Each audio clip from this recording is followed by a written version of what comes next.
I caught my 8-year-old daughter sneaking out at night. What I discovered when I followed her changed me forever. What's something your child did that made you cry? For me, it was discovering what my daughter Emma was doing with our leftover dinner. It started 3 months ago. I noticed Emma asking for larger portions but barely finishing her plate. Then food began disappearing from our fridge overnight. Part leftovers I'd planned to use for lunches, extra bread, fruit that wasn't quite ripe. At first I thought it was my husband's midnight snacking when I mentioned it. He looked genuinely confused. Maybe we have mice, he suggested, but mice don't open Tupperware or take entire sandwiches. One Tuesday night, I woke to the sound of our back door quietly closing. Panicked, I rushed to Emma's room. Parent empty. Her bed was made to look occupied, pillows arranged under the blanket. My heart raced as I grabbed my phone to call the police. Then I hesitated.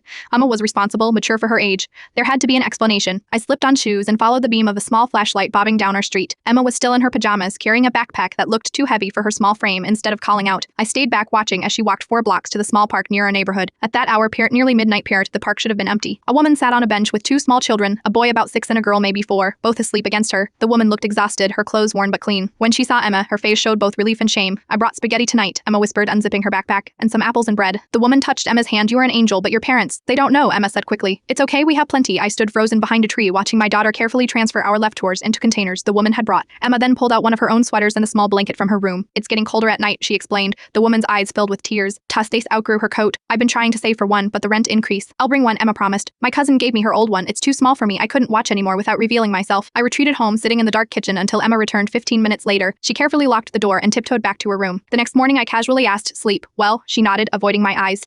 Fine. That afternoon I went shopping. I bought children's coats in 3 sizes, gloves, warm socks, and grocery staples. When Emma came home from school, I sat her down. Honey, I know about the family in the park. Her eyes widened with fear. Are you mad? They needed help, and I pulled her into a hug. I am not mad. I am incredibly proud, but sneaking out alone at night isn't safe, even in our neighborhood. Relief flooded her face. The school bus driver told them to leave the bus stop where they were sleeping. Miss Rivera has a job at the hospital cafeteria, but they couldn't afford their apartment after her husband left. They're saving for a new place. That evening, we drove to the park together. Miss Rivera was hesitant at first, embarrassed to accept help from a stranger. But Emma wasn't a stranger to her. My daughter believes in you, I said simply. So I do too. 2 months later, Miss Rivera and her children moved into a small apartment. I'd connected her with a friend who manages affordable housing, and Emma and I helped them settle in. Miss Rivera now works 2 jobs, including weekend shifts at the restaurant, where I am a manager. Last week, Emma came to me with a school assignment. I heard about someone who inspires you. I am writing about Miss Rivera, she told me, because she works so hard for her kids. That's perfect, I said, blinking back tears. And maybe a little bit about you, she added, for helping instead of being angry. I thought I was teaching my daughter about compassion. Dropped out she was teaching me. Sometimes our children's hearts recognize needs we've trained ourselves to overlook, and sometimes the greatest parenting moments come not from what we teach them, but from what they show us about ourselves.